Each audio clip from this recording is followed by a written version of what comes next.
બાપુ, એક સુંદર મજાનો ધાર્મિક અને ભક્તિમય પ્રસંગ છે.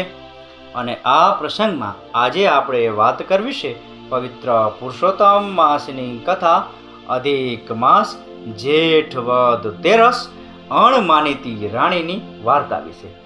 ચિત્રસેન રાજાને બે રાણીઓ હતી, એક માનીતી અને બીજી અણમાનીતી. માનીતી રાણી એશ કરે અને અણમાનીતી ઠેબા ખાય. રાજા અણમાનીતીને કદી બોલાવે પણ નહીં.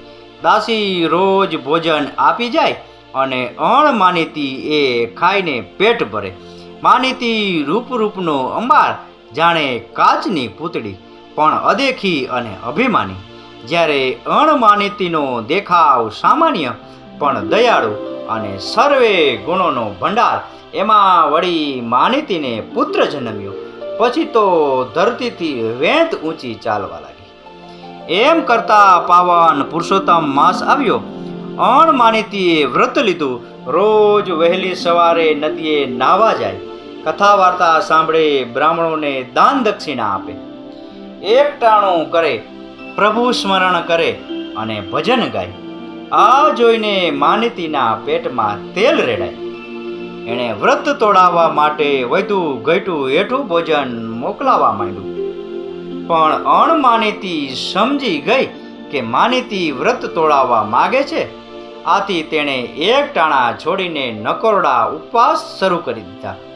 આથી ઝેરીલા સ્વભાવની માનીતી રાણી છંછેડાઈ અને રાજાના કાન ભંભેરા કે તમને મારી નાખવા માટે આ ચૂડેલ આવા વ્રત કરે છે. તમે મરો તો એના પેરિયાને રાજ મળે. માનીતીની આંખો જ જોતા રાજાએ વાત સાચી માની લીધી અને તેણે રોષે ભરાય અણમાનીતીને કાઢી મૂકી.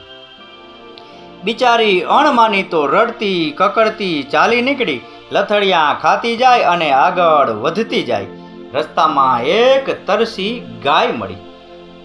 રાણીથી જોયું ના ગયું. તરત જ તેણે કૂવેથી પાણી લાવી ગાયને પાયું અને આગળ વધી.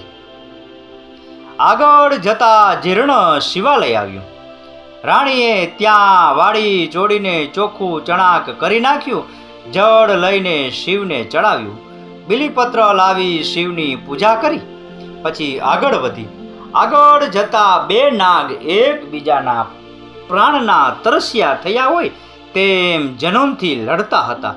રાણીએ બંનેને સમજાવીને શાંત કર્યા. થોડી વાર થાક ખાઈ આગળ વધી. અન્નજળ લીધા વગર 7 દિવસ સુધી ચાલતી રહી. ભૂખના લીધે આંખે અંધારા આવતા હતા, પગ લથડતા હતા, તોય હિંમતથી ચાલતી રહી. 8મા દિવસે એક ઋષિના આશ્રમ પાસે બેભાન થઈને ઢળી પડી. ઋષિ દયાળુ હતા. રાણીને શીતળ જળ છાંટી ભાનમાં લાવ્યા. પછી બોલ્યા, હે બહેન, તું કોણ છે અને તારી આવી હાલત કેમ થઈ? રાણીએ અશ્રુભીના સ્વરે બધી વિગત જણાવી. તેની વાત સાંભળી ઋષિને દયા આવી અને બોલ્યા, હે દેવી, તે પૂર્ણ શ્રદ્ધાભાવે પુરુષોત્તમ પ્રભુને સેવ્યા છે, તેથી તારો જન્મ સાર્થક થયો. પ્રભુ પુરુષોત્તમ તારા ઉપર ઘણા જ પ્રસન્ન થયા છે અને તેમની કૃપાથી આ ક્ષણથી જ તારા સમસ્ત દુઃખનો અંત આવે છે. તું મહેલે પાછી જા. વ્રતના પ્રભાવે તારી કાયા કંચન વર્ણી થશે. તારી કુખે દેવ જેવો પુત્ર જન્મશે, જે તારી કીર્તિને વધારશે અને અંતકાળે તું વૈકુંઠ પામીશ. રાણી પાછી ફરી. રસ્તામાં પેલા બે નાગ મળ્યા. રાણીને બહેન કહીને બોલાવી અને ધનના 7 ગાડા આપ્યા. આગળ જતા શિવાલય આવ્યું. રાણીએ શિવજીની પૂજા કરી જળ ચડાવ્યું. તરત જ શિવજીએ પ્રગટ થઈ સ્વહસ્તે પ્રસાદ આપ્યો.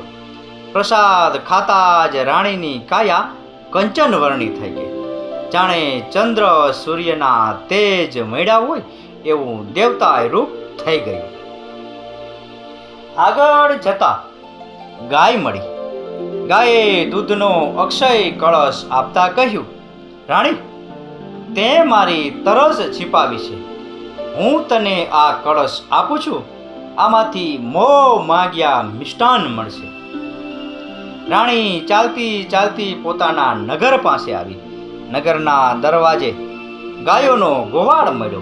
રાણીનું સુંદર સ્વરૂપ જોઈ તે આભો બની ગયો અને દોડતો રાજમહેલે ગયો અને રાજા રાણીને સમાચાર આપ્યા કે રાણીજી આવ્યા છે.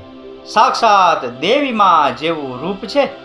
રાજા રાણી આ સાંભળી અચરજ પામ્યા અને દોડતા નગરના દરવાજે ગયા તો રાણીનું તેજ જોઈ આભા બની ગયા. રાણી સાથે કરેલા વ્યવહારથી અપરાધ ભાવ અનુભવી અને પશ્ચાતાપ કરવા લાગ્યા. રાજા રાણીએ અણમાનિતીની માફી માંગી. પુરુષોત્તમ પ્રભુએ રાજા રાણીનું હૃદય પલટાવી નાખ્યું. રાણીના વાજતે ગાજતે સામૈયા થયા. સમય જતા રાણીએ પુત્રને જન્મ આપ્યો. જીવનભર સુખ ભોગવીને રાણી અંતકાળે સદેહે સ્વર્ગે ગઈ. હે પુરુષોત્તમ પ્રભુ, તમે જેવા અણમાનિતી રાણીને ફળ્યા એવા તમારું વ્રત કરનાર, કથા વાંચનાર, સાંભળનાર સૌને ફળજો. બોલો પુરુષોત્તમ ભગવાનની જય. તો બાપુ, આ હતો પવિત્ર પુરુષોત્તમ માસની કથા. અધિક માસ, જેઠ વદ તેરસ, અણમાનિતી રાણીની વાર્તા વિશેનો પ્રસંગ. આ પ્રસંગ, આ કથા, આ વાર્તા પૂરેપૂરી સાંભળી એ બદલ આપનો ખૂબ ખૂબ આભાર. આપનો દિવસ શુભ રહે. મહાદેવ હર.